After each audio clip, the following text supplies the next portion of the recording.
আসসালামু আলাইকুম রহমতুল্লাহি ওবরাকাতুহ।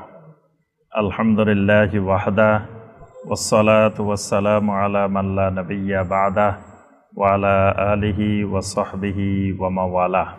বর্তমানে আমাদের ধারাবাহিক যে কিতাব থেকে আমাদের খুতবা চলছে, কিতাবটির নাম হলো মুহাদারাত ফিল আকিদা ওয়াদ দাওয়া, অর্থাৎ আকিদা এবং দাওয়া সংক্রান্ত অনেকগুলো গুরুত্বপূর্ণ এখানে খুতবা। যেই খুতবাগুলো সংকলন করেছেন শায়েখ ফদিলাতুশ শায়েখ ডক্টর সালেহ বিন ফাউজান বিন আব্দুল্লাহ আল ফাউজান হাফেজাহুল্লাহ, যিনি এখন বর্তমানে সৌদি আরবের গ্র্যান্ড মুফতি। তো তিনি এই কিতাবটি রচনা করেছেন। এখানে অনেকগুলো গুরুত্বপূর্ণ বিষয়ের আলোচনা রয়েছে। আমরা সেই আলোচনাগুলো থেকেই ধারাবাহিকভাবে আমরা খুতবা পেশ করছি। ইতিপূর্বে আমরা অনেকগুলো বিষয়ে এই কিতাব থেকে আলোচনা করেছি। সর্বশেষ যেই বিষয়ের উপরে আমাদের ধারাবাহিক খুতবা চলছিল সেটি হলো বেদাত সংক্রান্ত বিষয়। বেদাত কাকে বলে, বেদাতের হুকুম আহকাম, বেদাতের উৎপত্তি, বেদাতের ক্রমবিকাশ, এই বিষয়গুলোর উপরেই আমাদের ধারাবাহিক খুতবা চলছিল। তো বেদাতের উপরে আমরা এখানে শাইখের যে মুহাদারা, সেই মুহাদারা থেকে আমরা ইতিপূর্বে 2টি খুতবা পেশ করেছি।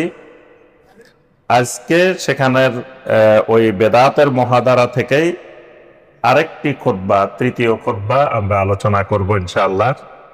এর মাধ্যমে মোটামুটি বেদাতের ব্যাপারে আমরা একটা স্বচ্ছ ধারণা লাভ করতে পারবো ইনশাআল্লাহ।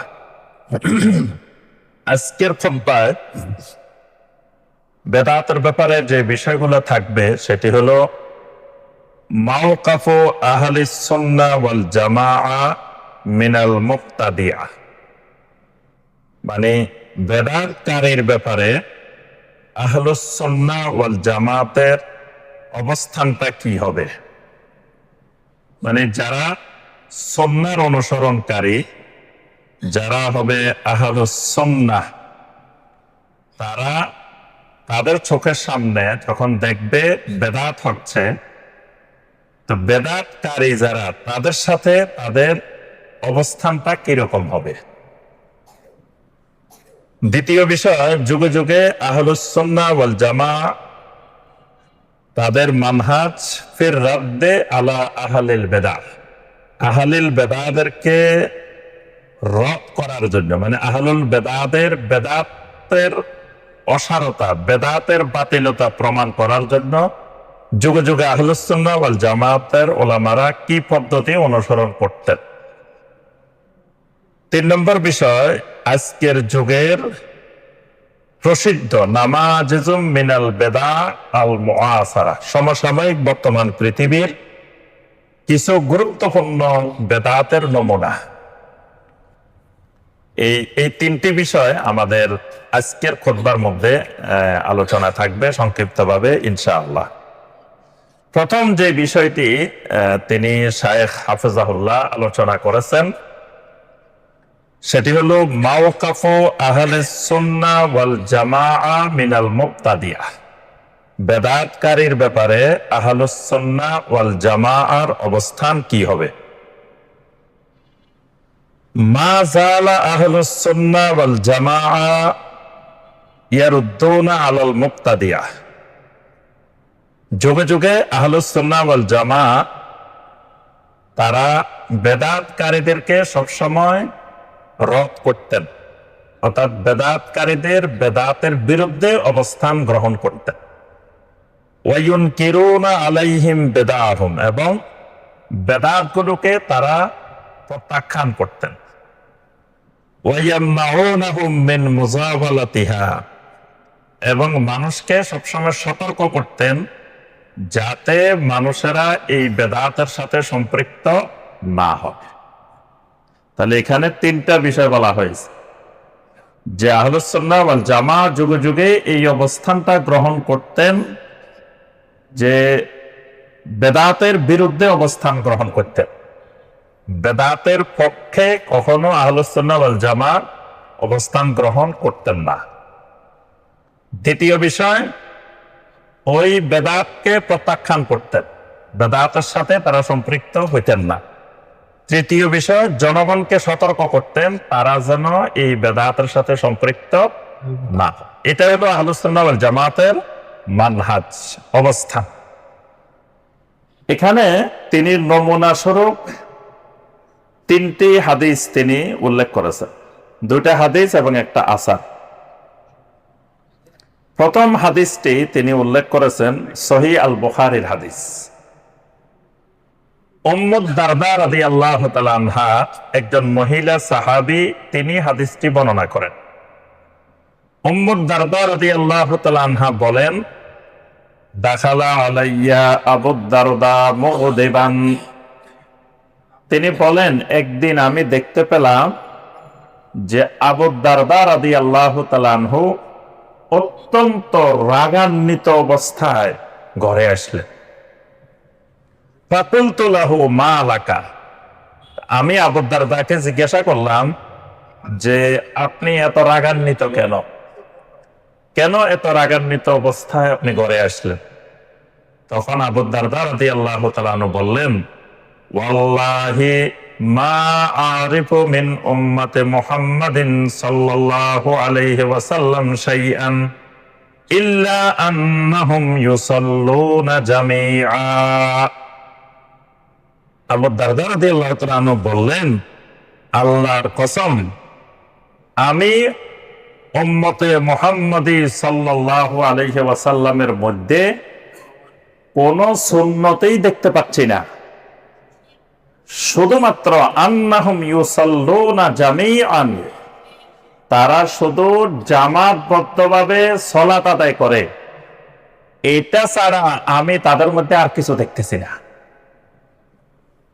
মানে যখন আবু দারদা রাদিয়াল্লাহু তাআলা আনহু, যে সময়ের কথা, উনি যে সময় এত রাগান্বিত হয়েছেন, সময়টা সাহাবায়ে কেরামের যুগ, তাবেঈনে কেরামের যুগ।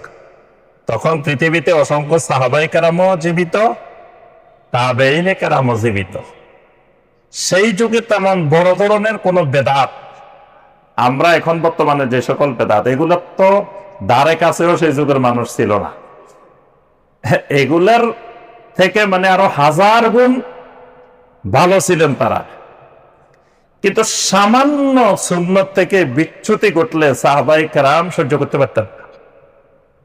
মানে তারা নবী সাল্লাল্লাহু আলাইহি সাল্লামের সাথে যেভাবে আমল করতেন, সেই আমলের সামান্য ত্রুটি ঘটলে তারা আর এটা সহ্য করতে পারতেন না সাহাবাই। এই জন্য সাহাবায়ে কেরামেরা যদি আমাদেরকে দেখতেন, একজনকেও তারা মুমিন মনে করতেন না। সাহাবায়ে কেরাম যদি দেখতেন আমাদের বর্তমান যুগের মুসলমান যারা, সবাইকে কাফের মনে করতেন। কারণ তারা সামান্য সুন্নতের বিচ্যুতি তারা কখনো সহ্য করতে পারতেন না। উনি ওখানে গিয়ে দেখছেন যে কোন একজন, এই হাদিসের ব্যাখ্যার মধ্যে মুহাদ্দিসিনে কেরাম বলছেন, আবু দারদা রাদিয়াল্লাহু তাআলা আনহু কোথাও গেছেন, সামান্য সুন্নতের একটু বিচ্যুতি দেখছেন, এজন্য তিনি রাগান্বিত হয়ে গেছেন, মুগদিবান, সহ্য করতে পারতেছেন না। আর তিনি আল্লাহর কসম করে বলতেছেন, মা আরিফু মিন উম্মতি মুহাম্মাদিন সাল্লাল্লাহু আলাইহি ওয়াসাল্লাম শাইআন ইল্লা আন্নাহুম ইউসাল্লুনা জামিআ।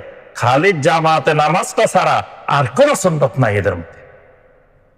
তাহলে সাহাবায়ে কেরামেরা, এই হাদিস থেকে বোঝা যায় যে বেদাত দেখলে, সুন্নতের বিচ্যুতি দেখলে তাদের পরিস্থিতিটা তাদের ভিতরে কিরকম তৈরি হইতো। কিন্তু আমরা বেদাত দেখলে আমাদের মধ্যে এই পরিস্থিতিটা তৈরি হয় না। মানে বেদাতের প্রতি ঘৃণা, বেদাতের প্রতি অবজ্ঞা, বেদাতকে অপছন্দ করা, এটা তৈরি হয় না। অনেক সময় দেখা যায় বেদাতের সাথে আমরা আপোষ করি, বলি যে অসুবিধা কে, করুক, তাদের ভালো লাগতেছে করুক, বা আমি করি না, ঠিক আছে তারা করুক। মানে এটা করা তো যাবে না। সাহাবায়ে কেরামের মানহাজ হলো বেদাতের প্রতি সবসময় কঠোর অবস্থানে থাকতে হবে, এটাকে অপছন্দ করতে হবে। আরেকটা হাদিস সুনান আদ-দারিমি, সহিহ হাদিস 210 নম্বর হাদিস। হাদিসটা অনেক লম্বা। আমর ইবনে ইয়াহিয়া রাহিমাহুল্লাহ তিনি হাদিসটি বর্ণনা করেছেন। তো তিনি তার বাবা থেকে বর্ণনা করেছেন।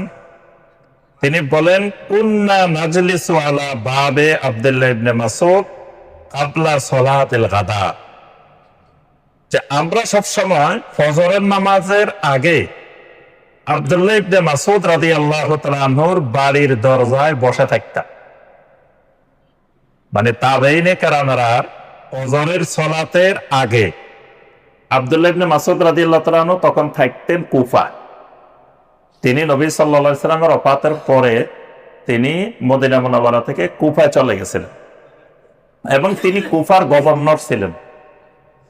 তা আব্দুল্লাহ ইবনে মাসউদ রাদিয়াল্লাহু তাআলা আনহু যে বাড়িতে থাকতেন, তাবেঈনে কেরামরা ফজরের আগে গিয়ে তার বাড়ির দরজায় বসে থাকতেন। ফাইদা খারাজা মাশাইনা মাহু ইলাল মসজিদ, যখন আব্দুল্লাহ ইবনে মাসউদ রাদিয়াল্লাহু তাআলা আনহু বের হইতেন, আমরা তার পিছে পিছে হেঁটে হেঁটে মসজিদ পর্যন্ত আসতাম। কেন বসে থাকতেন? ওই আব্দুল্লাহ ইবনে মাসউদ রাদিয়াল্লাহু তাআলা আনহু বাসা থেকে মসজিদে আসবেন, এর মধ্য দিয়ে তারা কিছু এলেম অর্জন করবেন, সামান্য দুই একটা কথা তার থেকে শুনবেন। এই এলেমটার জন্য রাত থেকে এসে তারা ওখানে বসে থাকতেন। মানে তাদের কাছে এলমের কত মর্যাদা ছিল।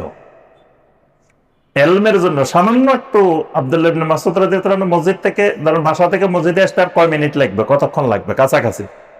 এই সময়ের মধ্যে একটু এলেম অর্জন করবেন ওনার থেকে, এই জন্য তারা ওখানে এসে বসে থাকতেন। অথবা এলেম না শিখতে পারলেও ওনার সোহবতে যে 5 মিনিট কাটাবেন, এটাকে তারা জীবনের জন্য বড় গনিমত মনে করতেন। আচ্ছা, এরপরে একদিন হঠাৎ করে দেখা গেল তারা বসে আছেন। ফাজা আলা আবু মুসা আল আশআরী, উনিও আরেক বড় সাহাবী, বড় মুহাদ্দিস সাহাবী, আবু মুসা আল আশআরী রাদিয়াল্লাহু তাআলা। তো তাবেঈনে কেরাম বলতেছেন, আমরা তো বসে আছি তার বাড়ির সামনে, হঠাৎ করে দেখি আবু মুসা আশআরী রাদিয়াল্লাহু তাআলা আমাদের এখানে আসলেন। এরপরে আসার পরে আখরাজা ইলাইকুম আবু আব্দুর রহমান বাদু, এসে বললেন, আখরাজা ইলাইকুম আবু আব্দুর রহমান বাদু। আচ্ছা, তিনি বললেন আবু আব্দুর রহমান কি বের হয়েছে? আবু আব্দুর রহমান মানে না, আব্দুল্লাহ ইবনে মাসউদ। আব্দুল্লাহ ইবনে মাসউদের আরেকটা উপনাম হলো আবু আব্দুর রহমান, মানে তার ছেলের নাম আব্দুর রহমান, এজন্য তিনি আবু আব্দুর রহমান। আমরা বললাম না, উনি তো এখনো বের হন নাই। আবু মুসা আশআরী রাদিয়াল্লাহু তাআলা আনহু আমাদের সাথে বসে রইলেন। দেখেন, এত বড় সাহাবী, উনি কিন্তু ডাক দিলে আব্দুল্লাহ ইবনে মাসউদ বের হয়ে যেতেন, কিন্তু উনি আব্দুল্লাহ ইবনে মাসউদ রাদিয়াল্লাহু তাআলা আনহুকে ডাকেন নাই, উনিও তাদের সাথে বসে রয়েছে।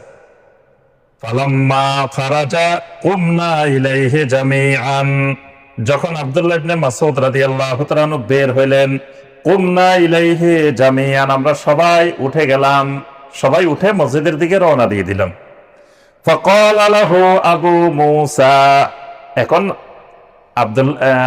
আব্দুল্লাহ ইবনে মাসউদ রাদিয়াল্লাহু তাআলা আনহু তো উনাকে দেখে অবাক, যে আপনি এখানে বসে আছেন, মানে এই সময় আপনি তো ঘরে চলে যেতে পারতেন।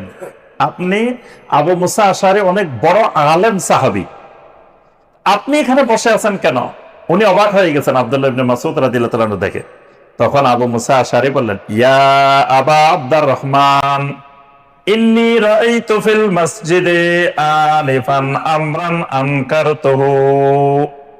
হে আবু আব্দুর রহমান, আমি তো মসজিদে গিয়েছিলাম, কিন্তু মসজিদে গিয়ে এমন কিছু কাজ আমি দেখছি যেটা আমি আর বরদাস্ত করতে পারি নাই, এই কারণে আমি মসজিদ থেকে বাইরে গেছি। দেখেন, উনি মসজিদে গেছেন, মসজিদে কিছু কাজ দেখি উনি সহ্য করতে পারেননি, রাগে ক্ষোভে উনি মসজিদ থেকে বের হয়ে গেছেন। ওয়ালাম আরা আলহামদুলিল্লাহি ইল্লা খাইরান, বললেন আলহামদুলিল্লাহ, আমি কল্যাণ ছাড়া আর কিছু দেখতেছি না। ক্বালা ফামা হুয়া, আব্দুল্লাহ ইবনে মাসউদ রাদিয়াল্লাহু তাআলা, আপনি মসজিদে কি দেখলেন, কেন আপনি এত রাগান্বিত হলেন?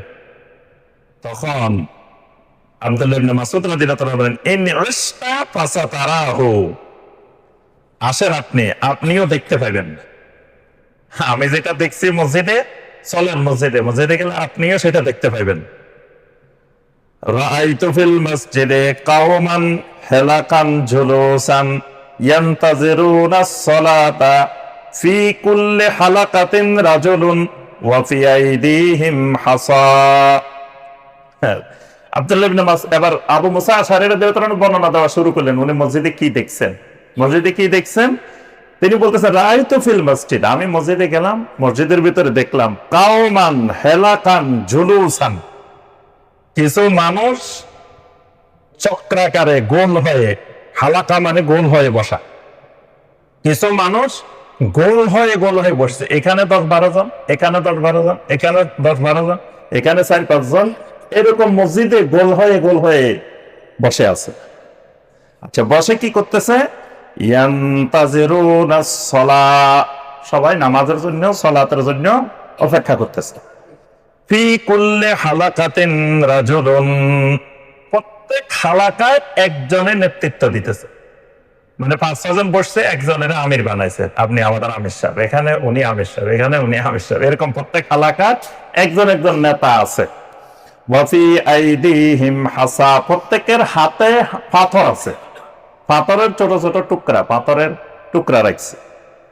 ফায়াকুলু কাব্বিরু মিয়া, তো লিডার বলতেছে কাব্বিরু মিয়া, 100 বার আল্লাহু আকবার করো সবাই, 100 বার সবাই কি করো? আল্লাহু আকবার। তো সবাই পাথর দিয়ে গনে আল্লাহু আকবার, আল্লাহু আকবার, আল্লাহু আকবার করতেছে। ফায়ুকাব্বিরুনা মিয়া, তার অর্ডার পাওয়ার সাথে সাথে সবাই আল্লাহু আকবার বলছে। ফায়াকুলু হাল্লিলু মিয়া, হাল্লিলু মিয়া মানে সবাই এবার 100 বার লা ইলাহা ইল্লাল্লাহ পড়ো। ফায়ুহাল্লিলুনা মিয়া, নেতা অর্ডার দিতেছে, আমির সাহেব অর্ডার দিতেছে, সবাই 100 বার লা ইলাহা ইল্লাল্লাহ। এখানে কিন্তু দেখেন, তারা কিন্তু কোনো বেদাতে জিকির করতেছে না, ইল্লাল্লাহ করতে বলতেছে না, আল্লাহ জিকির করতে বলতেছে না, বলতেছে লা ইলাহা ইল্লাল্লাহর জিকির করো, আল্লাহু আকবারের জিকির করো। ফায়াকুলু সাব্বিহু মিয়া, তারপরে বলতেছে সবাই 100 বার সুবহানাল্লাহ পড়ো। ফায়ুসাব্বিহুনা মিয়া, 100 বার সুবহানাল্লাহ পড়তেছে সবাই। ক্বালা ফামাযা কুলতা লাহুম, আব্দুল্লাহ ইবনে মাসউদ রাদিয়াল্লাহু তাআলা আনহুকে বলার সাথে সাথে আব্দুল্লাহ ইবনে মাসউদ রাদিয়াল্লাহু তাআলা বুঝে ফেলছেন।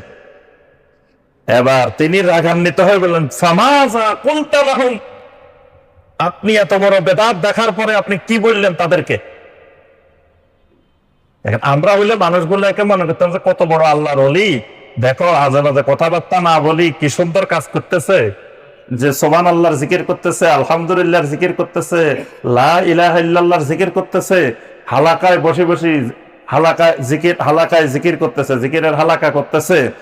তারপরে কি সুন্দর সবাই, আমরা কইতাম যে ভাই কিছু খানা দানা নিয়ে আসো, আল্লাহর ওলিদেরকে একটু খাওয়াই, তারা কত সুন্দর কাজ করতেছে। এখন 2 সাহাবী প্রচন্ড খেপা, ওই সাহাবী তো রাগে বের হয়ে গেছে, আর এই সাহাবী আব্দুল্লাহ ইবনে মাসউদ রাদিয়াল্লাহু তাআলা বলতেছেন, ফামাযা কুলতা লাহুম, আপনি তাদেরকে কি বলছেন? তখন আবু মুসা আশআরী রাদিয়াল্লাহু তাআলা বললেন, মা কুলতু লাহুম শাইয়ান, আমি তাদেরকে কিছুই বলি নাই। ইনতিজারু রাইকা আও ইনতিজারু আমরিকা, আমি ইন্তজার করতেছি, অপেক্ষা করতেছি আপনার রায়ের, আপনার অর্ডারের, কারণ আপনি এই এলাকার গভর্নর, আপনি প্রশাসক, আমি গভর্নর না, এজন্য আমি কোনো তাদেরকে রায়ও দিই নাই, কোনো আদেশও দিই নাই। আপনি যেহেতু এই এলাকার লিডার, আপনি গভর্নর, আপনি অর্ডার দিবেন, আপনি বলবেন। এবার আব্দুল্লাহ ইবনে মাসউদ রাদিয়াল্লাহু তাআলা বললেন, আফালা আমারতাহুম আইয়াউদ্দু সাইয়্যাতিহিম, আপনি তাদেরকে এই কথা বলতে পারেন নাই কেন যে বসে বসে সুবহানাল্লাহ না গুনি গুনাহ গণ? আপনি এদেরকে বলে দিতেন আইয়াউদ্দু সাইয়্যাতিহিম, এভাবে সুবহানাল্লাহ, লা ইলাহা ইল্লাল্লাহ, আল্লাহু আকবার না গুনি বসে বসে গুনাহ গণ, তোমাদের গুনাহগুলো গণ, তাইলে উপকারে আসবে। কিন্তু তারা যে কাজটা করতেছে এটা তো সুন্নতের খেলাফ, বেদাত করতেছে। এরপরে সাহাবী বলতেছেন, সুম্মা মাদা ওয়া মাদাইনা মাআহু, আমরা সবাই একসাথে মসজিদে ঢুকলাম। ঢোকার পরে হাত্তা আতা হালাকাতান মিন তিলকাল হালাক ফাওয়াকাফা আলাইহিম। আব্দুল্লাহ ইবনে মাসউদ রাদিয়াল্লাহু তাআলা আনহু ওই অনেকগুলো হালাকার মধ্যে থেকে একটা হালাকার কাছে গেলেন, যাই জিজ্ঞাসা করলেন আব্দুল্লাহ ইবনে মাসউদ রাদিয়াল্লাহু তাআলা আনহু, মা হাযাল্লাযী আরাকুম তাসনাউন, তোমরা মসজিদের মধ্যে এই যে সবাই পাথর নিয়ে বসে আছো, তোমরা হালাকা গোল হয়ে বসে বসে কি করতেছো? ক্বালু ইয়া আবা আব্দুর রহমান, লোকেরা বলে উঠলো, ও আবু আব্দুর রহমান, হাসান নাউদ্দু বিহি তাকবীর ওয়াত তাহলিল ওয়াত তাসবিহ, আমরা বসে বসে তাকবীর গণনা করতেছি, পাথরের টুকরা দিয়ে দিয়ে তাকবীর গুনতেছি, আল্লাহু আকবার গুনতেছি, লা ইলাহা ইল্লাল্লাহ গুনতেছি, তাসবিহ গুনতেছি। আব্দুল্লাহ ইবনে মাসউদ রাদিয়াল্লাহু তাআলা আনহু এদের এটা শুনি বললেন, ফাউদ্দু সাইয়্যাতিকুম, এসব ফালায় সবাই গুনাহ করো, বসে বসে গুনাহ করো। গত এক বছরে কয়টা গুনাহ করছো, আজকে গত এক মাসে কয়টা গুনাহ করছো, এই গত এক সপ্তাহে কয়টা গুনাহ করছো, আজকে কয়টা গুনাহ করছো, বসে বসে গুনাহ করো। ফাউদ্দু সাইয়্যাতিকুম, এই কাজটা মানুষ করে না, মুসলিমেরা কোনোদিন গুনাহ করে না, সবাই সুবহানাল্লাহ বলে, তাসবিহ লইলে ঘুরে। মানুষ নিজের গুনাহগুলো গণনা করে না, কিন্তু সাহাবায়ে কেরাম সবসময় গুনার ব্যাপারে বেশি সতর্ক করতেন।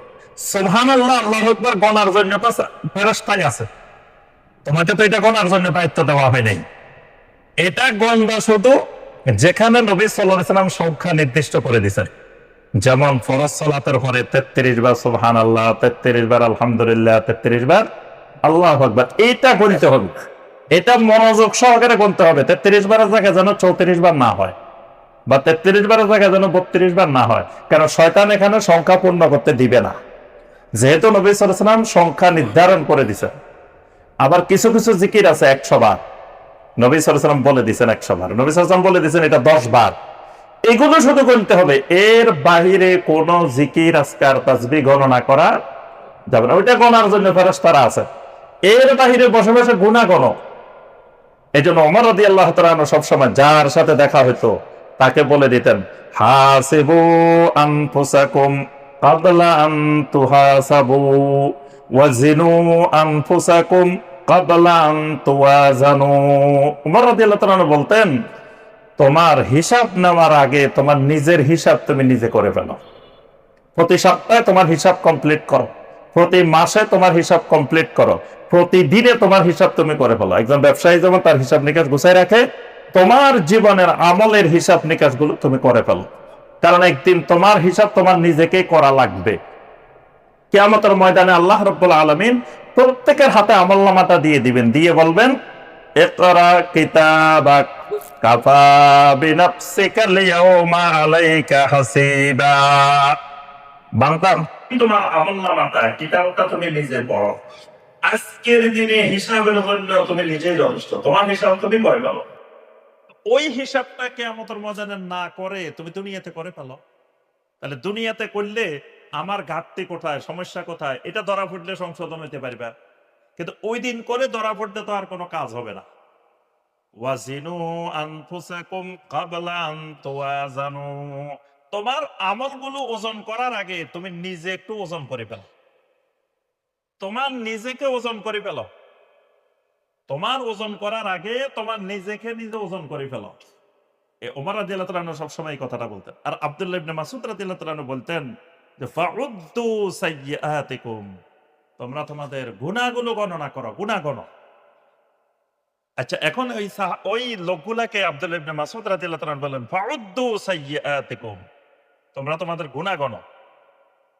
ওয়াইহাকুম ইয়া উম্মাতা মুহাম্মাদিন সাল্লাল্লাহু আলাইহি ওয়াসাল্লাম, আব্দুল্লাহ ইবনে মাসউদ রাদিয়াল্লাহু তাআলা আনহু বলে উঠলেন রাগান্বিত হয়ে, ওয়াইহাকুম ইয়া উম্মাতা মুহাম্মাদিন সাল্লাল্লাহু আলাইহি ওয়াসাল্লাম, হে উম্মতে মুহাম্মাদি সাল্লাল্লাহু আলাইহি ওয়াসাল্লাম, তোমাদের ধ্বংস অনিবার্য।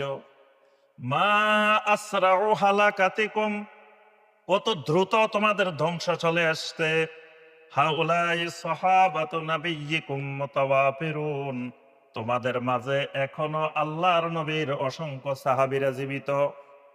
ওয়া হাদিহি সিয়াবুহু লাম তুবলা, আমার রাসূল যে পোশাকগুলো পরিধান করতেন ওই পোশাকগুলো এখনো তরতাজা।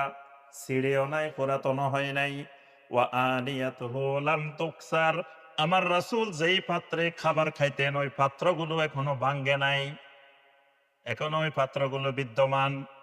ওয়াল্লাযী নাফসি বিয়াদিহি, ওই আল্লাহর কসম করে বলছে যে আল্লাহর হাতে আমার প্রাণ, ইন্নাকুম লাআলা মিল্লাতিন হিয়া আহদা মিন মিল্লাতি মুহাম্মাদিন সাল্লাল্লাহু আলাইহি ওয়াসাল্লাম, তোমরা এতক্ষণ পর্যন্ত যে কাজটা করছো এটা হইতে পারে মুহাম্মদ সাল্লাল্লাহু আলাইহি ওয়াসাল্লামের আদর্শের চাইতে উত্তম আদর্শ। আও মুফতাতিহু বাবে দলালা, অথবা এটা গোমরাহির দরজাকে খুলে দেওয়ার মাধ্যম। দুটা যে কোনো একটা। মুহাম্মদ সাল্লাল্লাহু আলাইহি ওয়াসাল্লাম তার সাহাবীদেরকে এইভাবে জিকির করা শেখান নাই যে একজনের নেতৃত্বে সবাই সম্মিলিতভাবে জিকির করবা, এই পদ্ধতি মুহাম্মদ সাল্লাল্লাহু আলাইহি ওয়াসাল্লাম তার সাহাবীদেরকে শেখান নাই। নবী সাল্লাল্লাহু আলাইহি ওয়াসাল্লাম জীবনে কখনো তার নিজের নেতৃত্বে সাহাবীদেরকে বসাই যে সবাই 100 বার সুবহানাল্লাহ পড়ো, 100 বার আল্লাহু আকবার পড়ো, 100 বার লা ইলাহা ইল্লাল্লাহ পড়ো, এইরকম জিকির নবী সাল্লাল্লাহু আলাইহি ওয়াসাল্লাম করান নাই। তা আল্লাহর রাসূল যেটা করান নাই তোমরা সেটা শুরু করছো, তাহলে তোমরা মনে হয় যে রাসূলের থেকে আরো উপরের আদর্শ পাই গেছো। অথবা মনে রাখো এটা হলো মুফতাতিহু বাবে দলালা, এই তোমাদের গোমরাহিটা এই রাস্তা দিয়ে ঢুকবে, মানে বেদাতের রাস্তা দিয়ে গোমরাহি ঢুকে। গোমরাহি ঢুকার 1 নম্বর গেট রাস্তা যেটা, এটার নাম হলো বেদাত। এই জন্য নবী সাল্লাল্লাহু আলাইহি ওয়াসাল্লাম বলেন কুল্লু বেদাতিন দলালা, বেদাত মানে হলো দলালা, গোমরাহি। এটা ধর্মের আবরণে, ইবাদতের আবরণে, সুন্দর আবরণে এটা গোমরাহির দরজা খুলে দেয়। আর একটা খুলতে পারলে বাকি দরজা সব খুলে যায়। এই জন্য এটার ব্যাপারে সবচাইতে সতর্ক থাকতে হয় একজন মুসলিমকে। বর্তমানে সবচাইতে অসতর্ক মুসলমান এই বেদাতের ব্যাপার। আব্দুল্লাহ ইবনে মাসউদ রাদিয়াল্লাহু তাআলা আনহু এই কথা বলার পরে তো লোকেরা কি কয় শুনেন, কত সুন্দর একটা কথা বলছে তারা। ওয়াল্লাহি ইয়া আবা আব্দুর রহমান মা আরাদনা ইল্লাল খায়র, ও আবু আব্দুর রহমান আল্লাহর কসম আমরা তো কোনো খারাপ উদ্দেশ্যে এটা করি নাই, আমরা তো ভালো উদ্দেশ্যে এটা করছি। আমরা তো সুবহানাল্লাহ পড়ছি 100 বার, আমরা তো জামাতবদ্ধভাবে সুন্দর করে সবাই মিলে ভালো উদ্দেশ্যে, সওয়াবের উদ্দেশ্যে, নেকির উদ্দেশ্যে, কল্যাণের উদ্দেশ্যে সুবহানাল্লাহ পড়তেছি, আল্লাহু আকবার পড়তেছি, লা ইলাহা ইল্লাল্লাহ পড়তেছি। আমাদের তো কোনো খারাপ উদ্দেশ্য নাই। এজন্য দেখবেন অনেক মানুষ শিরিক করে ভালো উদ্দেশ্যে, আল্লাহকে পাওয়ার জন্য শিরিক করে। আরবের মুশরিকেরা শিরিক করতো আল্লাহকে পাওয়ার জন্য, মূর্তি পূজা করতো আল্লাহকে পাওয়ার জন্য, তাদের উদ্দেশ্য কিন্তু সৎ। তো এরা বলতেছে মা আরাদনা ইল্লাল খায়র, আমরা তো ভালো উদ্দেশ্যেই কাজটা করছি। আবার আব্দুল্লাহ ইবনে মাসউদের জবাবটা শুনেন, ওয়া কাম মিন মুরিদিন লিল খায়রি লা ইউসিবা, কত মানুষ কল্যাণের আশায় কত কিছু করে, কিন্তু আশা করলে তো কল্যাণ পাওয়া যাবে না। কল্যাণের আশায়, ভালোর আশায় করছো, কিন্তু ভালো আশায় করলে তো ভালো পাওয়া যায় না। তাহলে যদি বেদাতের নাম দিয়ে আমি হাসানা, এটা সুন্দর বেদাত, তো বেদাত তো হাসানাই হবে, সুন্দরই হবে। অসুন্দর হইলে তো এটা বেদাতে হইতে হবে। এটা তো কেউ করতোই না যদি এটা অসুন্দর হইতো, এটা সুন্দর দেখেই তো করে। এখন এটাতে যত ভালো উদ্দেশ্য থাকুক, এই ভালো উদ্দেশ্য থাকলেও লাইন ইউসিবা, ভালোর কিছুই পাবে না। ইন্না রাসূলুল্লাহি সাল্লাল্লাহু আলাইহি ওয়াসাল্লাম হাদ্দাসানা, আব্দুল্লাহ ইবনে মাসউদ রাদিয়াল্লাহু তাআলা আনহু বললেন আমাদেরকে আল্লাহ রাসূল সাল্লাল্লাহু আলাইহি ওয়াসাল্লাম বর্ণনা করেছেন, আন্না কওমান ইয়াকরাউনাল কুরআন লা ইউজাবিজু তারাকিয়াহুম, আমার উম্মতের মধ্যে এমন একটা কওমের আবির্ভাব হবে যারা কোরআন পড়বে কিন্তু কোরআন তাদের গলার উপরে অতিক্রম করবে না। মানে কোরআন পড়বে জবানে, এই জবানে কোরআন থাকবো, কোরআন এটা আর ভিতরের দিকে কাল পর্যন্ত পৌঁছবে না। ওয়াইমাল্লাহ মা আদরি লাআল্লা আকসারাহুম মিনকুম, আল্লাহর কসম আমি জানি না, তোমাদের মধ্যে মনে হয় তাদের সংখ্যাই বেশি। সুম্মা তাওয়াল্লা আনহুম, এরপর আব্দুল্লাহ ইবনে মাসউদ রাদিয়াল্লাহু তাআলা রাগান্বিত হয়ে ফিরে গেলেন। ফাকালা আমর ইবনে সালামা বলেন রাআইনা আম্মাতা উলাইকাল হালাক, ইউতাইনুনানা ইয়াওমান নাহার ওয়া আন্না মাআল খাওয়ারিজ। ভয়াবহ কথা, নাউযুবিল্লাহ। আব্দুল্লাহ ইবনে মাসউদ রাদিয়াল্লাহু তাআলা এই লোকগুলোর একটা সাংঘাতিক কথা বলে গেছেন, আল্লাহর কসম আমার কাছে মনে হইতেছে আমার রাসূল যে বলছেন একটা কওমের আবির্ভাব হবে, কোরআন পাঠ করবে, কোরআন তাদের গলা অতিক্রম করবে না, মনে হয় তোমরা তাদের ভিতরের মানুষ। তো যিনি হাদিস বর্ণনা করছেন আমর ইবনে সালামা রাদিয়াল্লাহু তাআলা, উনি বলতেছেন এই যে আব্দুল্লাহ ইবনে মাসউদের এই যে লোকগুলোর এখানে কুফার মসজিদে হালাকার মধ্যে বলছিলেন, এই মানুষগুলাকে কয়দিন পরে আমরা দেখতে পেলাম আলী রাদিয়াল্লাহু তাআলা আনহুর সাথে যখন খারেজিদের যুদ্ধ হলো, সেই নাহরাওয়ানের যুদ্ধ হলো, এই নাহরাওয়ানের যুদ্ধে আমরা দেখলাম এই মানুষগুলো খারেজিদের সাথে, এই মানুষগুলোর গুমরাহির রাস্তা যে খুলছে, ওই সুবহানাল্লাহ দিয়ে গুমরাহির রাস্তা খুলছে, কিন্তু ওই বেদাত দিয়ে গুমরাহির রাস্তা খুলছে। খোলার কারণে এই মানুষগুলোকে আমরা পরবর্তীতে দেখতে পাইছি যে এরা আলী রাদিয়াল্লাহু তাআলার বিরুদ্ধে, সাহাবায়ে কেরামের বিরুদ্ধে ওই নাহরাওয়ানের যুদ্ধে খারেজিদের সাথে অবস্থান করছে।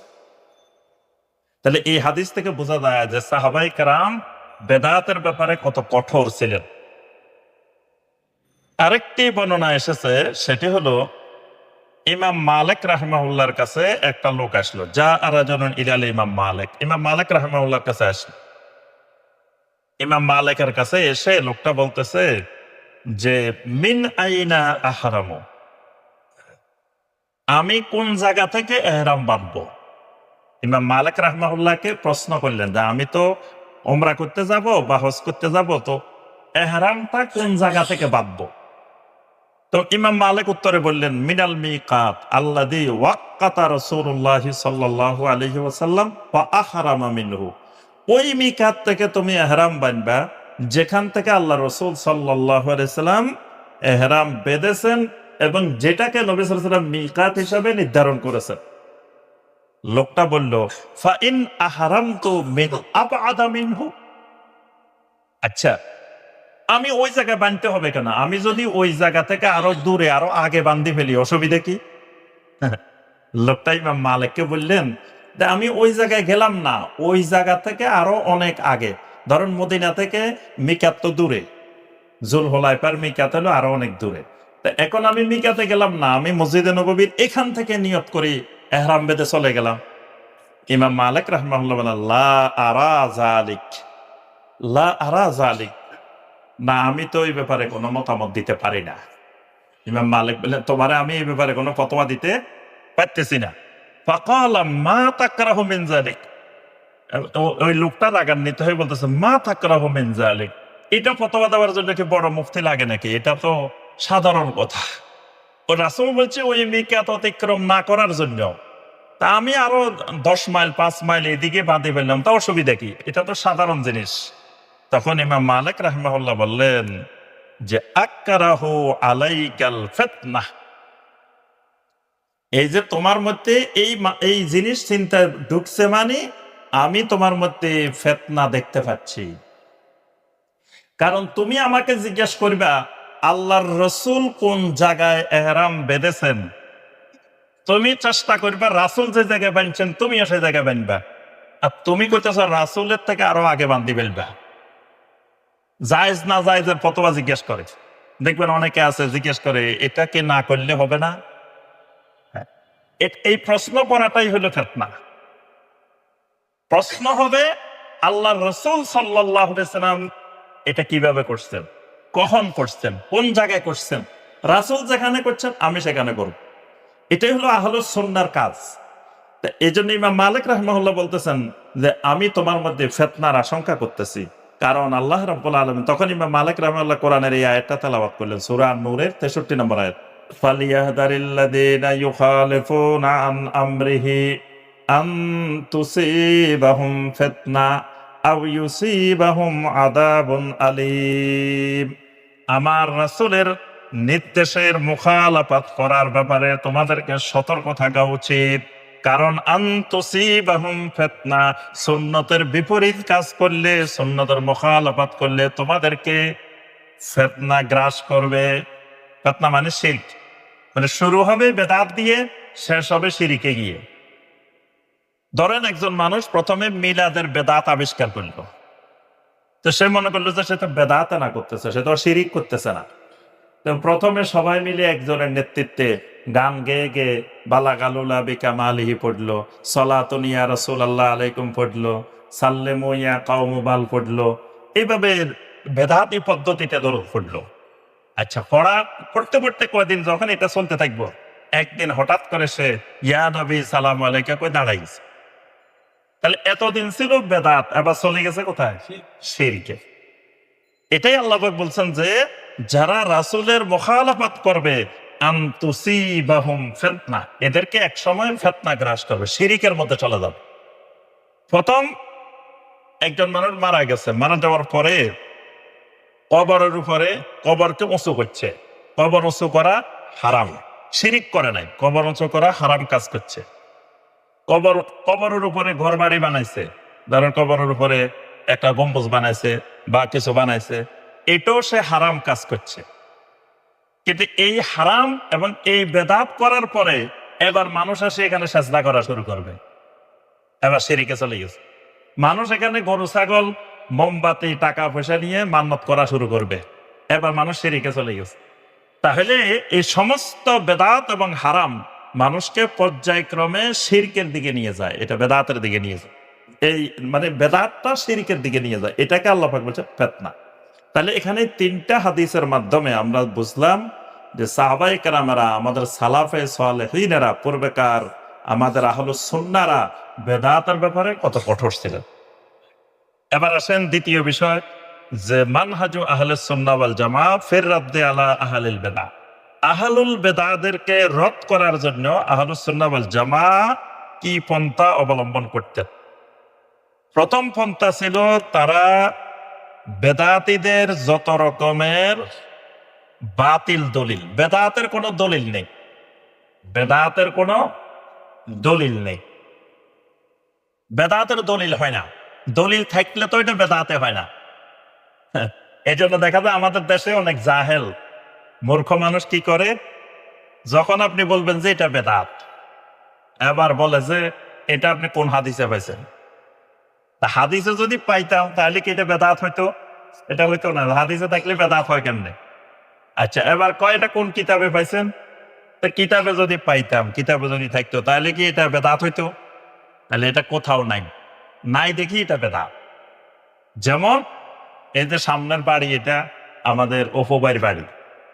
তা আমি বললাম যে ভাই শুনেন মুসল্লিয়ানে কেরাম, এই বাড়ি এটা কিন্তু আমার না। আমি সবাই বললাম বাড়ি এটা আমার না। এখন আপনারা সবাই বললেন যে বাড়ি এটা যে আপনার না, এটা দলিলটা দেখান, কোন কবলায় কোন খতিয়ানে বাড়ি এটা আপনার না, এইটা একটু দেখাই যান। তা আমার পক্ষে সম্ভব? এখন পর্যন্ত সম্ভব না। বাড়ি এটা আমার না, আমি দলিল খতিয়ান কবলা কোথা থেকে দেখাবো? এটা অপবারে বললে উনি সব দেখাবেন। তাহলে যিনি বেদাত বলবেন তাকে দলিল দেওয়া লাগবে না, যিনি বলবেন এটা সুন্নাত দলিল দেখাইতে হবে তাকে। এখন দেখবেন বেদাতের কোনো দলিল থাকে না, কিন্তু যিনি বেদাত করেন তিনি আগে বেদাতটা করে পরে দলিল খোঁজে, আগে বেদাত করে পরে দলিল খোঁজে। আর আহলুস সুন্নাহর নিয়ম হলো আগে দলিল পরে কাজ। আমল করতে হলে আগে দলিল পরে আমল, কিন্তু আহলুল বেদার কাজ হলো আগে কাজ পরে দলিল। এখন দেখবেন যে বেদাতে তার দলিল খুঁজতেছে, খুঁজতে খুঁজতে কোরআনে কারিমে কিছু একটা পাইছে, এটাকে আনি এখানে লাগাইছে, হাদিসে কোথাও কিছুটা মানে অন্য প্রসঙ্গে সেটাকে আনি এখানে লাগাবে, লাগাই আপনাকে বলবে যে এই ব্যাপারে কোরআনের দলিল আছে, হাদিস আছে। তখন সাধারণ মানুষ বিভ্রান্ত হয়ে যায়, সাধারণ মানুষ মনে করে যদি কোরআন হাদিসে থাকে তাহলে এটা বেদাত হয় কেমনে? আসলে কিন্তু ওই কোরআনের আয়াত হাদিসের সাথে এই বিষয়ের কোনো সম্পর্কই নাই, কিন্তু অন্য জায়গা থেকে একটা আয়াত আনি লাগাই দিছে, অন্য প্রসঙ্গের একটা হাদিস আনি লাগাই দিয়ে বলতেছে যে এটা দলিল আছে। এটা থেকে বাঁচার, এটা থেকে ঈমান রক্ষা করার মাধ্যম হলো কি, তখন ওই মানুষটাকে নিয়ে যাইতে হবে সাহাবায়ে কেরামের কাছে। কারণ আল্লাহর জমিনে সাহাবায়ে কেরামেরা ছিলেন শতভাগ বেদাত মুক্ত। এখন ওই মানুষটাকে বলতে হবে যে ভাই এই যে আয়াত এটা দেখাইলেন, হাদিস এটা দেখাইলেন, এটা কি সাহাবীদের যুগে ছিল কিনা? সে কি উত্তর দিবে? ছিল। আয়াত আর হাদিস তো পরে আসে নাই, সাহাবীদের যুগে তো এটা ছিল। তো থাকলে সাহাবায়ে কেরামেরা এটা করছেন কিনা? উত্তর হবে করেন নাই। সাহাবায়ে কেরামেরা করলে তো এটা বেদাত হইতো না, এটা সুন্নতে হইতো। সাহাবায়ে কেরামেরা করেন নাই, ওই বেদাতিও বলবে যে এটা সাহাবীরা করেন নাই। তো সাহাবীরা করলো না কেন? কোরআনে আছে, হাদিসে আছে, সাহাবীরা করলো না কেন? তাহলে দুইটার যে কোনো একটা হতে পারে। হয় সাহাবীরা আয়াত এটা বুঝতে পারেন নাই, যেটা আমাদের বাংলাদেশের মুফতি সাহেবেরা বুঝে গেছে, এটা তো হতে পারে নাকি? এটা যদি কেউ বিশ্বাস করে সে কাফের হয়ে যাবে, তার ইমানে থাকবে না। কারণ সাহাবীরা কোরআনের আয়াত না বুঝলে আল্লাহর জমিনে কোরআনের আয়াত বুঝছে কে? সাহাবায়ে কেরামেরাই সবার আগে এই উম্মতের মধ্যে কোরআন বুঝছে, হাদিস বুঝছে। আচ্ছা, তাহলে দ্বিতীয় প্রসঙ্গ হতে পারে সাহাবায়ে কেরামেরা আয়াতও বুঝছে, হাদিসও বুঝছে, কিন্তু আমল করেনি। এটা বিশ্বাস করলে ইমান চলা যাবে, কাফের হয়ে যাবে।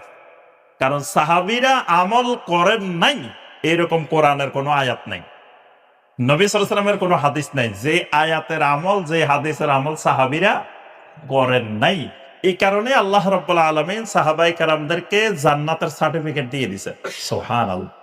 এবং আল্লাহর জমিনে নিশ্চিত আল্লাহর ওলি সাহাবায়ে কেরাম, জান্নাতি মানুষ সাহাবায়ে কেরাম। তো তাদের কাছে আয়াত এগুলো ছিল, হাদিস এগুলো ছিল, কিন্তু তারা এই কাজটা করেন নাই। তার অর্থ হলো উনি যে আয়াত দিয়ে হাদিস দিয়ে আমাকে বুঝাইলেন, দলিল দিলেন, এটা ওনার নিজের মন গড়া, ওনার নিজের বানানো দলিল। তো যুগে যুগে আহলুস সুন্নাহ কি করতেন? ওই বেদাতীরা যে সমস্ত দলিল পেশ করত, দলিলগুলোকে আহলুস সুন্নাহরা খণ্ডন করতেন। এরপরে ওই সালাফেরা যুগে যুগে আহলুস সুন্নাহরা এই বেদাতকে বাতিল প্রমাণ করার জন্য তারা বিভিন্নভাবে লেখনির মাধ্যমে এটার প্রতিবাদ করতেন, বক্তৃতার মাধ্যমে এটার প্রতিবাদ করতেন। এই বেদাতগুলো জনগণের সামনে আহলুস সুন্নাহরা তুলে ধরতেন। এই জন্য যুগে যুগে শত শত বেদাতের উপরে কিতাব লেখা হয়েছে। ইমাম শাতিবী রাহমাহুল্লাহ কিতাবুল ইতিসাম লিখছেন। শাইখুল ইসলাম ইবনে তাইমিয়া রাহমাহুল্লাহ কিতাবু ইক্তিদাউস সিরাতুল মুস্তাকিম লিখছেন। তারপরে শাইখুল ইসলাম ইবনে তাইমিয়া মানহাজুস সুন্নাহ আন-নববিয়্যা ফির রাদ্দ আলার রাফিদা ওয়াল কাদরিয়া, এভাবে অসংখ্য বেদাতের উপরে তারা কিতাব লিখছেন, মানুষকে বেদাতের ব্যাপারে সতর্ক করার জন্য। সর্বশেষ পয়েন্ট, শাইখ হাফেজাউল্লাহ বর্তমান যুগের পৃথিবীতে বহুল প্রচলিত কয়েকটা বেদাতের নমুনা তুলে ধরছে। সব বেদাত আনেন নাই, কয়েকটা নমুনা।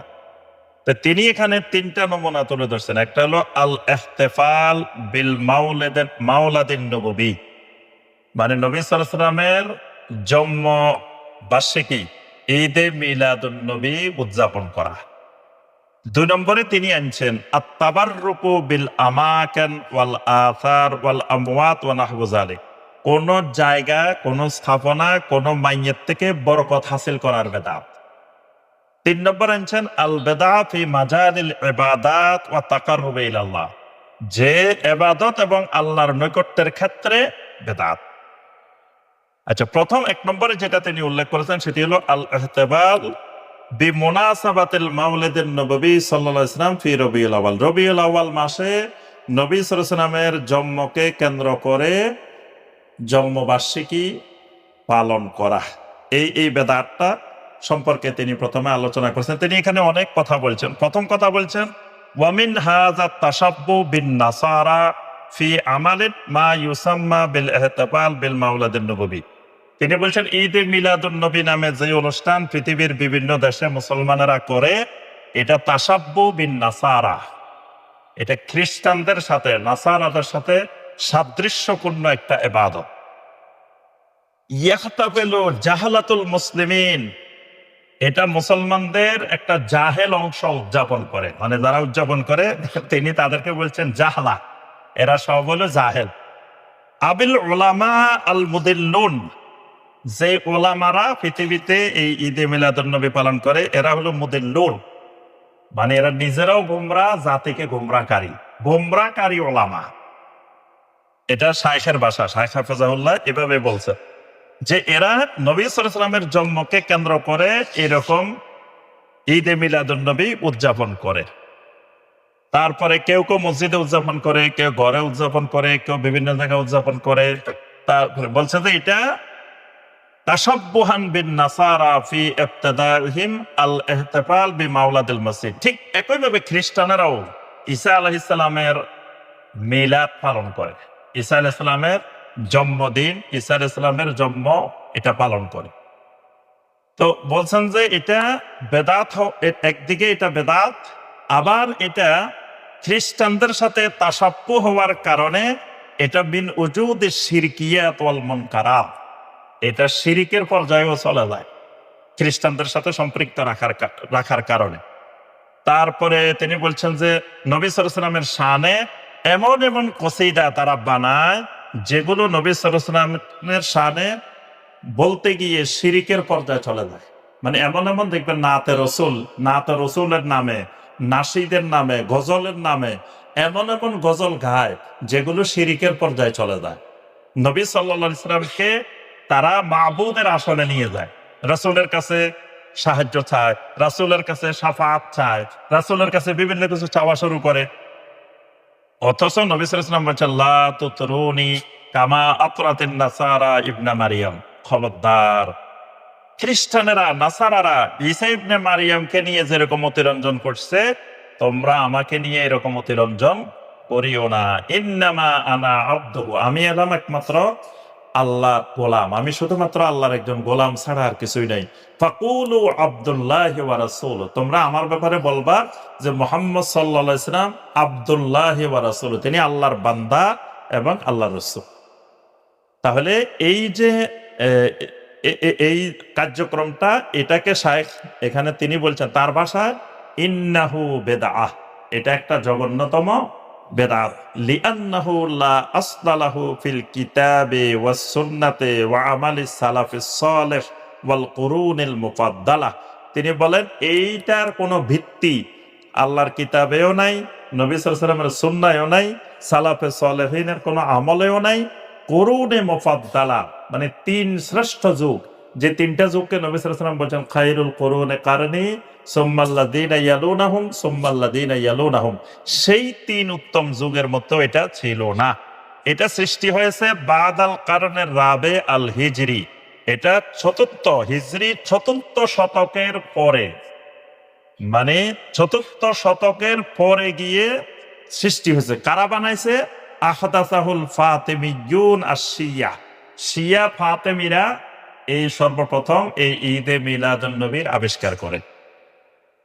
এভাবে তিনি অনেকগুলো এখানে রেফারেন্সও দিয়েছেন যে এই ঈদে মিলাদুন নবীর ব্যাপারে। শাইখুল ইসলাম ইবনে তাইমিয়া রাহমাহুল্লাহর ফতোয়া মতামত এখানে উল্লেখ করেছেন। আচ্ছা, এরপরে 2 নম্বর যে বেদাতটা তিনি উল্লেখ করেছেন যে আত-তাবাররুকু বিল আমাকান ওয়াল আসার ওয়াল আশখাস আহইয়ান ওয়া আমওয়াতা, জীবিত মানুষ, মরা মানুষ, কোন জায়গা, এগুলোর থেকে তাবাররুক নেওয়ার বেদাত, তাবাররুক বরকত নেওয়ার বেদাত। দেখবেন এখনো বাংলাদেশের মানুষ তাবাররুকের নাম শুনলে আল্লাহু আকবার, আমরা বিভিন্ন জায়গায় মাহফিলে গেলে এই চিত্রটা দেখি, যেই মাহফিলে বলে যে তাবাররুক আছে, শেষে মানুষ জায়গা হয় না, মানে প্রথম দিকে মাহফিলে মানুষ থাকে না, যখন লাস্টের দিকে শেষ দিকে হয় বানাইছে 1000, 80 বসে থাকে 2000, শেষে দিয়ে এই সামান্য একটু খাবার, অথচ এর থেকে ভালো খাবার হে বাড়িতেও খায়, সব জায়গায় খায়, কিন্তু মনে হচ্ছে মানুষগুলা মানে 2-3 মাসের অভুক্ত, এগুলা মনে হয় 2-3 মাসে খাওয়া দাওয়া করে নাই। এই খাবারের জন্য মারামারি, প্রত্যেকটা প্রোগ্রামে শেষে দিয়ে মারামারি, একজনে 2টা নিতে চায়, 3টা নিতে চায়, এখান থেকে নিয়ে আবার এখান দিয়ে দৌড়াই আসে, এখান মানে মনে হচ্ছে এটার চিত্র দেখলে মানে ভয়াবহ চিত্র। তো এরকম কেন? মানুষগুলা তাবাররুক শব্দটার সাথে, এই শিরিকের সাথে পরিচয়। কোন মাহফিলের খাবার তাবাররুক হতে পারে না, এটার মধ্যে কোনো আলাদা বরকত নাই। এটা অন্য সময়ের খাবার যেরকম মাহফিলের খাবার হয় ওই রকম, এটাকে বরকতপূর্ণ মনে করা, তাবাররুক মনে করা, এটা বেদাত। এজন্য মাহফিলের খাবার তাবাররুক হয় না।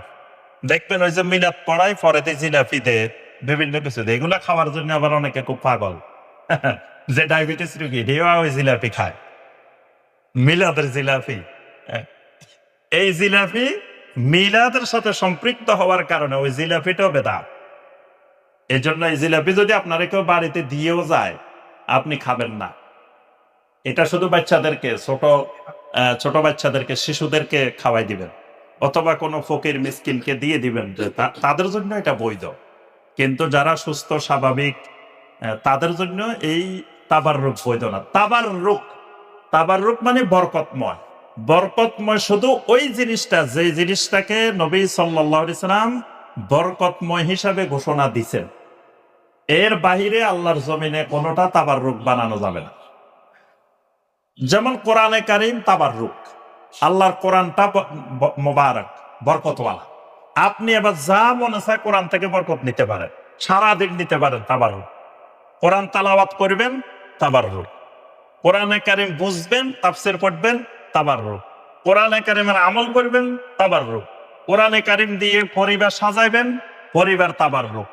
কোরআন দিয়ে দেশ সাজাইবেন, সমাজ সাজাইবেন, রাষ্ট্র সাজাইবেন, রাষ্ট্রটা হয়ে যাবে তাবাররুক। আল্লাহর ওয়াদা, কোরআন দিয়ে যে রাষ্ট্র, যে সমাজ পরিচালিত হবে, আল্লাহ পাক আসমান জমিনের সকল বরকতের দরজা খুলে দিবেন। সুবহানাল্লাহ। কিন্তু বাঙালি এই তাবাররুকের সাথে নাই।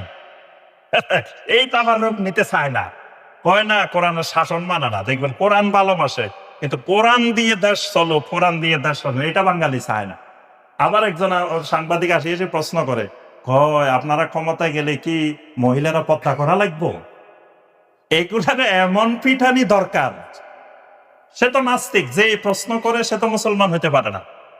কারণ যেই ক্ষমতায় যাক, মুসলমান ক্ষমতায় গেলে তো পর্দা তো কমন ব্যাপার, পর্দা তো থাকবে, পর্দা থাকবে না কেন? তারপরে কয় আপনারা গেলে কি এটা করবেন, এটা করবেন, এটা করবেন।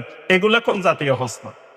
এটা করলে ইমানে থাকবে না। তার অর্থ হলো বাঙালি কোরআন বিশ্বাস করে, কিন্তু কোরআনের আইনে বিশ্বাস করে না। এটা কুফরি, মানে তার অর্থ হলো ইমানে নাই।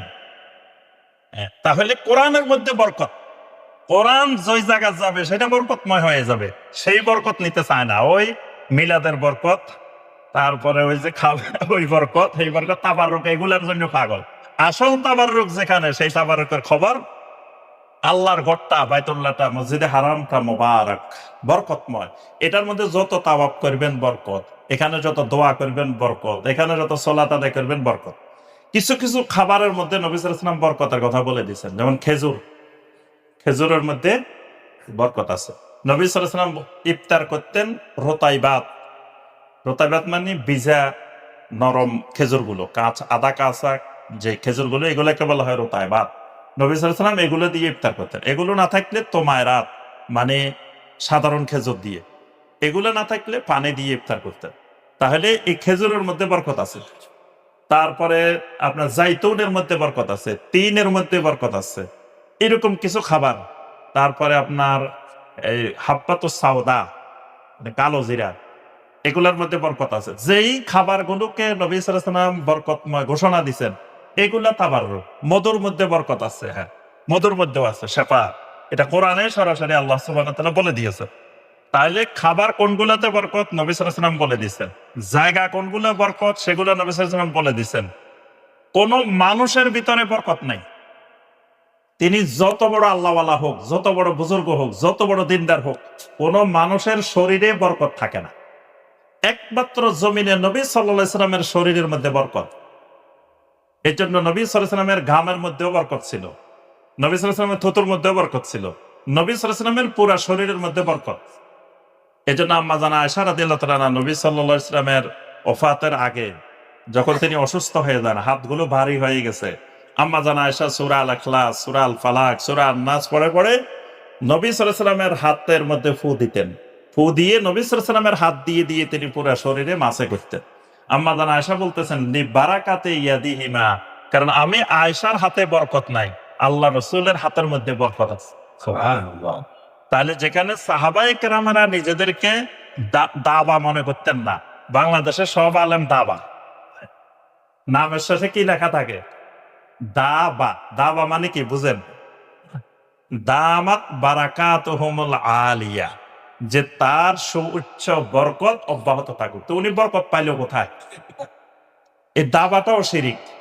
যে কোন মুসলিম কোন দিনদার, কোন সলেহীন তিনি দাবা হইতে পারেন, তার শরীরের মধ্যে কোনো বরকত নাই। এই জন্য দেখবেন বাঙালি ওই যে তার পাগড়ি ধরতে পারলে বরকত মনে করে, তাবাররুক মনে করে এটা হুজুরের পাগড়ি। আর মানুষ দেখবেন যে কোথাও গেলে খালি মুসাফা করার জন্য পাগল হয়ে যায়, মনে করে তার হাতের মধ্যে বরকত, তাবাররুক, যে হুজুরের সাথে মুসাফা করতে পারছেন। অথচ মুসাফাহা করার জন্য শর্ত হলো যার সাথে আপনি মুসাফা করবেন উনি মুসাফা করার অবস্থায় আছেন কিনা দেখে আপনি হাত বাড়াইবেন। খালি পাইছেন আর হাত বাড়াই দিবেন, এটাও সুন্নতের খেলাফ। ধরেন আমি এক জায়গায় গেলাম, এনে 1000 মানুষ, সবাই যদি হাত বাড়াই রাখে তা আমি কয়জনের সাথে মুসাফা করব? তাহলে অবস্থাটা দেখতে হবে যে উনি এখন মুসাফা করার অবস্থায় আছেন কিনা, আমার সাথে মুসাফা করতে পারবেন কিনা। তো বাঙালি এরকম মুসাফা করতে চায় কেন? ওই যে মনে করে হুজুরের হাতের মধ্যে কি আছে, বরকত আছে। এটা মিথ্যা ধারণা, হুজুরের হাতের মধ্যে কোনো বরকত নাই। আপনি একজন মুসলিমের সাথে মুসাফা করবেন, যে ফজিলত ওই আমার সাথে করলেও একই ফজিলত, এটা সুন্নাহ। এক মুসলিম আর এক মুসলিমের সাথে মুসাফা করবে, কিন্তু আলাদা কোনো বরকত এখানে নেই। এই যে তাবাররুক, জায়গা কেন্দ্রিক তাবাররুক, তারপরে স্থান কেন্দ্রিক তাবাররুক, নবী সাল্লাল্লাহু আলাইহি সাল্লাম যত জায়গায় গেছেন সাহাবীরা পরবর্তীতে ওই জায়গাগুলোতে জীবনে একবারও যান নাই। যেমন নবী সাল্লাল্লাহু আলাইহি ওয়াসাল্লাম জাবালে নূরে, যেখানে ওহী আসলো গারে হেরার মধ্যে, সাহাবীরা জীবনে একবারও ওখানে উঠি দেখেন নাই, মানে পরবর্তীতে একবারও ওই পাহাড়ে যান নাই। গারে সাওরের মধ্যে হিজরতের সময় নবী সাল্লাল্লাহু আলাইহি ওয়াসাল্লাম যেখানে ছিলেন এই পাহাড়ে সাহাবীরা জীবনেও যান নাই। অর্থাৎ এই জায়গাগুলোকে সাহাবায়ে কেরাম তাবাররুক মনে করতেন না, বরকতময় মনে করতেন না। ওমর ইবনে খাত্তাব রাদিয়াল্লাহু তাআলা আনহু হাজরা আসওয়াদ চুম্বন দেওয়ার সময় বলতেন যে ওয়াল্লাহি মা কাব্বালতুকে, আল্লাহর কসম আমি তোমাকে জীবনেও চুম্বন করতাম না, তুমি তো একটা পাথর, কিন্তু আমি আমার রাসূলকে দেখছি তোমার মধ্যে চুম্বন করি, এই জন্য আমিও করি। তার অর্থ হলো এই পাথরটা বরকতময় হয়েছে, নবী সাল্লাল্লাহু আলাইহি ওয়াসাল্লাম এটাকে বরকতময় ঘোষণা দিয়েছেন, নবী সাল্লাল্লাহু আলাইহি ওয়াসাল্লাম এখানে চুম্বন করেছেন, এই জন্য এটা বরকতময়। এরপর 3 নম্বরে যেটা বলছেন আল বিদআ ফি মাজালিল ইবাদাত ওয়া তাকাররুব ইলাল্লাহ, যে ইবাদত কেন্দ্রিক, আল্লাহর নৈকট্য কেন্দ্রিক যে সমস্ত বেদাত, যেমন তিনি এখানে কয়েকটা বেদাতের কথা সুস্পষ্ট বলেছেন। একটা হলো আর নিয়্যাহ, নিয়ত করাটা জরুরি, নিয়ত করতে হয়, নিয়ত পড়তে হয় না। কিন্তু বাঙালি কি করে, নিয়ত পড়ে। এই যে রমজান আসতেছে, নাওয়াইতু আন আসুমা গাদান, এটা না পড়লে মনে করে যে সিয়ামে হয় নাই, রোজায় হয় নাই। অথচ এটা পড়াটা কি, পড়াটা বেদাত, নিয়ত করা ফরজ, নিয়ত করতে হবে। আবার মনে করবেন না যে নিয়তে লাগবে না, নিয়ত লাগবে, তবে নিয়ত এবং ফরজ সিয়ামের জন্য ফজরের আগে নিয়ত করা ফরজ, নফল সিয়ামের জন্য পরেও করা যাবে। ধরেন আপনি আজকে সবে 7 থেকে এই পর্যন্ত কিচ্ছু খান নাই, তা আপনি মনে করলেন আর বাকি সময় কিছু খাবো না, আজকে সিয়াম পালন করে ফেল, আপনার সিয়াম হয়ে যাবে, নফল সিয়াম হয়ে যাবে। কিন্তু ফরজ সিয়াম ওই ফজরের আগে নিয়ত না করলে তাহলে হবে না। তাহলে নিয়ত করতে হবে, কিন্তু নিয়ত পড়তে হবে না। বাঙালির নামাজের নিয়ত পড়ে, নাওয়াইতু আন উসাল্লি লিল্লাহি তাআলা, ওযুর নিয়ত পড়ে, সবকিছুর নিয়ত পড়ে। এই নিয়ত পড়াটা বেদাত, এটা তিনি উল্লেখ করছেন এখানে। ওয়ান নিয়্যাতু মাহাল্লুহা আল কলব ফাহিয়া আমালুন কলবি লা আমালুন লিসানি, তিনি বলছেন যে নিয়তের স্থান হলো কলব, এটা কলবের কাজ, এটা মুখের কাজ না। মুখে নিয়ত পড়া বেদাত, আর তালাফফুযু বিন-নিয়্যাতি বেদাত, অন্তরে নিয়ত করা ফরজ। আর যিকরুল জামাঈ, জামাতবদ্ধ জিকির, জিকির হবে একা একা, জিকির কখনো জামাতবদ্ধ হবে না, একজনের নেতৃত্বে কখনো জিকির হবে না। বাংলাদেশের সব পীরেরা দেখবেন পীর সাহেবের নেতৃত্বে জিকির করায়, সবাই চোখ বন্ধ করেন, কলবের দিকে খেয়াল করেন, নিয়ত করেন আমি আমার কলবের তরফ মোতাবাজ্জা আছি, আমার কলব আমার পীর সাহেব হুজুরের কলবের তরফ মোতাবাজ্জা, তারপরে দাদা হুজুরের দিকে মোতাবাজ্জা, তারপরে বিভিন্ন দিকে মোতাবাজ্জা, নিয়ত করেন। তারপরে আবার লা বলি এদিকে টান দিবেন, ইলাহা বলি এদিকে টান দিবেন, ইল্লাল্লাহ বলি এখানে ধাক্কা দিবেন কলবের। নবী সাল্লাল্লাহু আলাইহি সাল্লাম, সাহাবায়ে কেরাম এই পদ্ধতির জিকির জীবনে একবার করেনও নাই, এটা শুনেনও নাই। এটা সম্পূর্ণ নব আবিষ্কৃত, নতুন আবিষ্কারের জিকির। তারপরে গান গেয়ে গেয়ে দেখবেন স্টেজের মধ্যে 30-40 জন 50 জন উঠি, রং বেরঙের ড্রেস পরি, কাল্লা বাবা, শাহালি বাবা, অমুক বাবা, তমুক বাবার গান গেয়ে গেয়ে জিকির, এগুলো সম্পূর্ণ বেদাতে মুনকারা, জঘন্যতম বেদাত। জিকিরের নামে জঘন্যতম বেদাত। এই জিকির করে জাহান্নামে যাওয়া লাগবে, জিকির করেও জাহান্নামে যাওয়া লাগবে, কারণ এই জিকির নবী সাল্লাল্লাহু আলাইহি ওয়াসাল্লামের সাহাবায়ে কেরামের জিকির নয়। এই জিকিরের মধ্যে অসংখ্য শিরিকও আছে। জিকির হবে আল্লাহর, কেল্লা বাবা শাহ আলী বাবার নাম জিকিরের মধ্যে আসবে কেন? জিকির তো হবে আল্লাহ, জিকির আর কারো হয় না, নবী সাল্লাল্লাহু আলাইহি ওয়াসাল্লামের জিকির হয় না, জিকির একমাত্র আল্লাহ। তো সেই জায়গায় বিভিন্ন জনের গান গেয়ে গিয়ে জিকির, এগুলো সম্পূর্ণ শিরকি এবং বেদাতি জিকির। আচ্ছা, এরপরে তলবু কিরাআতুল ফাতিহা ফিল মুনাসাবাত, তিনি এখানে আরো একটা বেদাত উল্লেখ করছেন যে মাইয়াতের জন্য দোয়া হবে। তো কয় সবাই 3 বার সূরা ফাতিহা পড়েন, 10 বার সূরা ইখলাস পড়েন, 11 বার দরুদ শরীফ পড়েন। তিনি বলছে এইটাও বহুল প্রচলিত একটা বেদাত। নবী সাল্লাল্লাহু আলাইহি ওয়াসাল্লাম জীবনে এতবার মাইয়াতের জন্য দোয়া করছেন, কবরস্থানে গেছেন, কখনো সূরা ফাতিহা পড়েন নাই। আবার দেখেন এখানে দোয়া করার সময় সূরা ফাতিহা পড়ে, জানাজা পড়তে গেলে সূরা ফাতিহা পড়েন, যে জায়গায় পড়া দরকার সেই জায়গায় পড়ে না। জানাজার মধ্যে দোয়া কবুল, সালাতের ভিতরে দোয়া, সূরা আল ফাতিহা আছে, দোয়া জমিনে এর থেকে বড় দোয়া আর কি আছে? সবচাইতে বড় দোয়া সূরা আল ফাতিহা। তা এখন আমার মা বাবার জন্য দোয়া পড়বো, সেখানে কোরআনের সবচাইতে বড় দোয়াটা পড়বো, সেটাতে আপত্তি, সেটা পড়বে না। আবার ওই জিয়ারতের সময় এবার কয় সূরা ফাতিহা পড়েন। তো সূরা ফাতিহা কেন এখানে? নবী সাল্লাল্লাহু আলাইহি ওয়াসাল্লাম তো এটা জীবনে একবারও এই সূরা ফাতিহা পড়েন নাই।